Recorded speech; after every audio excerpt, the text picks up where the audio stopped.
Sikat na vlogger. Tawagin po natin si Bima Alicia. Ayan. Bima. Kayo sir, yun, oh. Siya. In fairness, pogi si sir, ha? Batang-bata pa. Hello po sa lahat. Kamusta po kayong lahat, mga kababayan? Tatlong salita lang yung babanggitin natin dito. Respeto, pagmamahal sa bayan at pananagutan. Dito maiintindihan nyo lahat, mga kababayan. Hindi ko nahahabaan pa kasi limitado lang yung oras natin.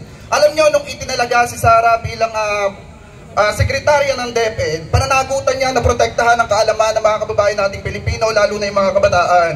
At isa pa, mga kababayan, si Kibuloy, alam nating akusado at ang biktima mga minor de edad. Ibig sabihin, mga kabataan niya na dapat ay nag-aaral at hindi nabibiktima ng isang pastor. Ngayon, mga kababayan, eto yung sinasabi ko sa inyo, kung siya ay ina ng ating mga kabataan, ng mga mag-aaral dahil sekretarya siya ng DepEd, dapat mga kababayan, kinakapa niya muna yung mga naabuso ni Kibuloy bago siya pumunta sa rally ni Kibuloy at makiisa doon habang wala ang ating presidente.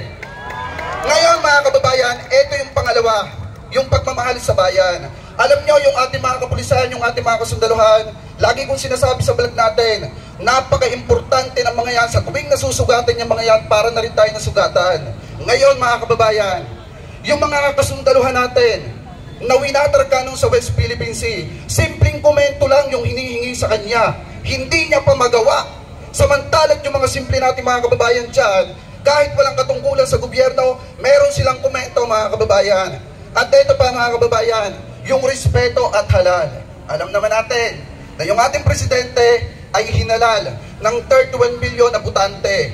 Ngayon mga kababayan, ipinananawagan na ang kanilang mga kasamahan na bumaba sa pwesto para ano? Ano ang sabi ni Roque ng aking kababayan? Para i-take over ni Sara yung pwesto ni PBBM. Kung yung sekretarya nga, yung DepEd nga, hindi mo kayang gamutin, ang Pilipinas pa kaya? Ganun lamang po simple. Maraming salamat po. Thank you po sa inyong lahat. Maraming salamat, Sir Jake Bagdos. Yan, sir, partida na yan. Medyo namamaos pa kayo ng konti, ha?